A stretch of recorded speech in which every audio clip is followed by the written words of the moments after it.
Ooh, feeling a little sick today. So, hey guys. So I recently learned how to do picture-in-picture on my editing service on my computer, and I also learned how to record off of a screen. So, in my efforts to become a real YouTuber, I thought that this could be kind of a fun thing to do, especially when I'm sitting at home with nothing and no other content to put out. But these videos hopefully will allow me to produce more content for you guys. So yeah, I thought that this would be a good thing that I can do to find some videos off of YouTube and talk about them. Now the whole point of this isn't me telling whoever these videos I take from saying that they're doing a bad job or that they're terrible or me judging other people. However, I wonder if the name of this segment should be Ryan Judges Other Climbers, because that'd be fun. But most of the time I'll be just like putting in my 2 cents and saying one thing, they could do different or this or that. And hopefully the whole point of that is so that way I don't develop any rivalries over YouTube. I don't want to do the whole getting into it with other creators or anything like that. I'm really non-confrontational, but I wanted to just see if I could use this as an opportunity to talk about different things and maybe get some ideas flowing. All of the original videos I'll put in the comment section, so that way you can watch their stuff and then make your own decisions. But yeah, let's just see if this gets me banned from the platform. So let's get into it. To teach you how to set up for a top rope belay at the top of a pitch. First thing I'm going to do is clip in my 2 personal protections. In the Mazamas we like to use 2 for redundancy. I have my first one here on the shelf, going to make sure that carabiner is locked. And then I have my clove down here on the master point, make sure that carabiner is locked and my knot is tied right. Next thing I'm going to do is put myself into position.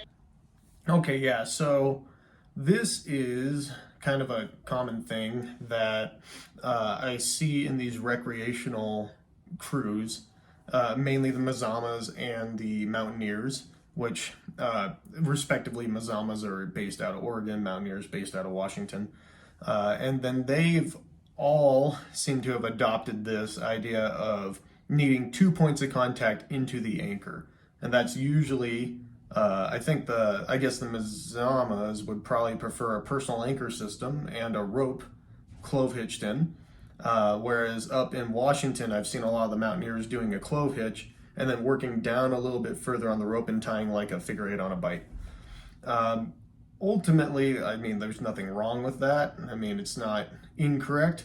It's just not necessary. It's not really thought through. And it makes sense, right? It's for redundancy, yeah? But redundancy has to end somewhere. So in this case, it ends at their harness, where they are only wearing one harness.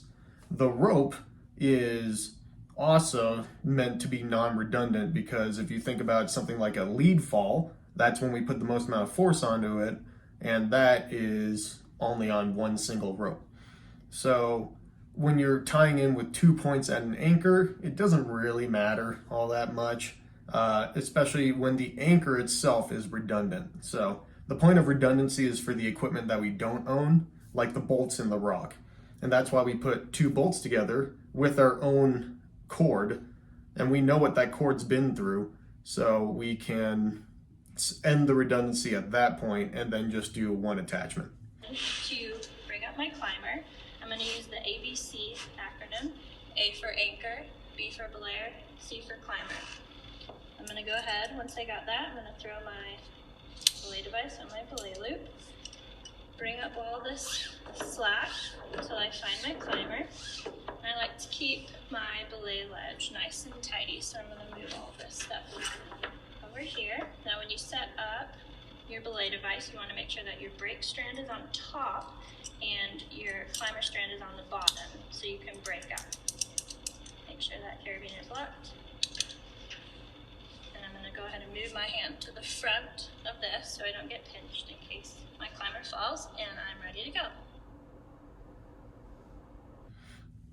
All right, so yeah, if for that setup that she had, all that stuff sounded good. I like what she did with moving her arm around the front so that way she could belay best. And I also like the little nuance of putting the climber strand on bottom while the brake strand is on top.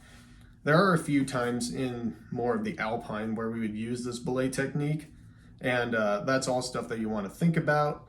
But it's just not something that's really nice for fifth class climbing, mainly because escaping the system is a lot more complicated now.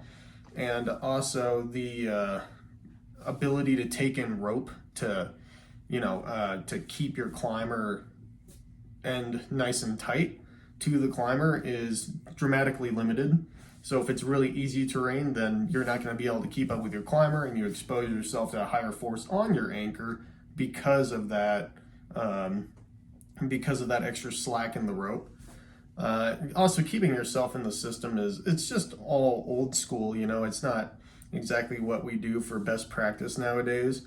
A main time where you would consider putting yourself in between the anchor and the climber would be like if you're worried about the integrity of your anchor, which you probably shouldn't build an anchor there. I know the Brits really love doing this, but for the most part in America, we're not worried about our anchors falling apart with just the little bit of force of a single person.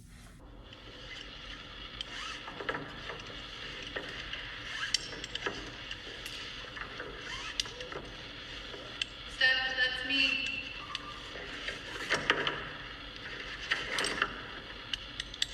Kaylin, blaze on.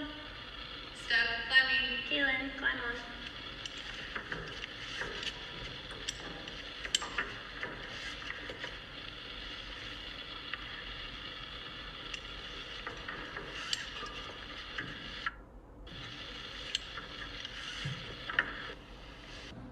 So you can see as she's belaying, luckily it's a full fifth class pitch, so the climber's not going super fast, but she has to move her back down and then back up in order to like pull through slack and then slide her brake hand back down. That causes a lot of soreness in your back. That's hard on the back. If anyone's ever belayed like this before, they know that kind of doing that over and over again, that repetitive motion, it gets tiring over time. And you'll also notice that she can't really pull in that much more than maybe an arm length of rope. Whereas if you connect the belay device to the anchor, you can pull a ton of rope. That's what we call like throw. You have a ton of throw if the belay device is well positioned, like at your chin, at an anchor, which it's worth the time it takes to get good at building an anchor so that way the master point is high. So that way you can belay rope through the ATC really fast. I have plenty of videos about that if you want to see more.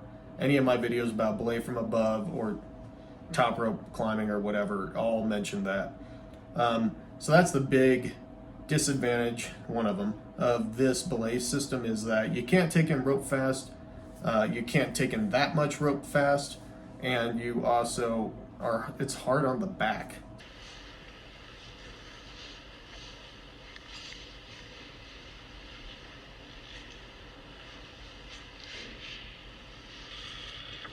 Whoa, hold up there. So that right there is the big advantage of this system is it's a super fast up to down. Literally all they had to do was have the climber lean back and then she could lower him down. So some people prefer this technique when they're gonna do that. They're belaying people up and then sending them right back down. In America, we would probably just have a gree-gree on the anchor and then, wait, this is America. So anyway, we normally would just stick like something like a gree-gree on the anchor and then send them right back down, or pre-build the anchor so that way we can easily flip an ATC in guide mode down to lowering mode. There's Sky. She doesn't like it when I'm talking while she's sitting on me.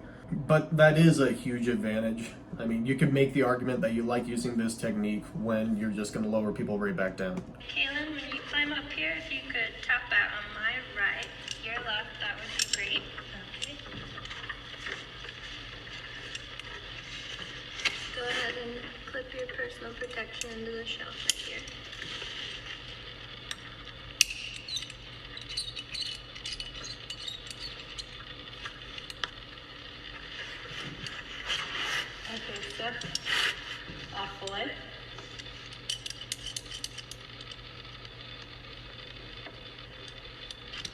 And there we have it.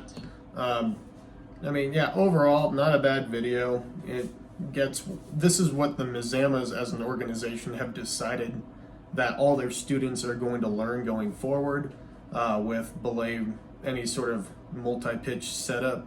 It has its places. I've definitely done it in cases in the Alpine when maybe I only have one cam in and I have to use a backed up stance in order to belay someone up, and for whatever reason I've decided to use a plate rather than like a moonter hitch. It's not something that you really will see me do in 5th class climbing,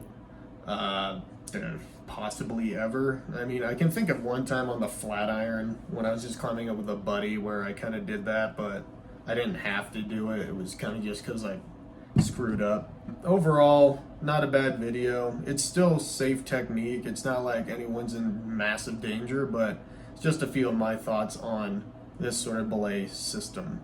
If you like my content, if you like what I'm doing, please consider subscribing to Patreon. Stay tuned for more of these videos. I have a couple that I'm going to try to do today, and I'm going to release them a bit more often than once a week, so hopefully people will like these. And if you want me to review a video, you can send it my way in like the comments or a message or whatever, and I can pick it apart for you. With that being said, thanks for watching, and I'll see you guys on the next one.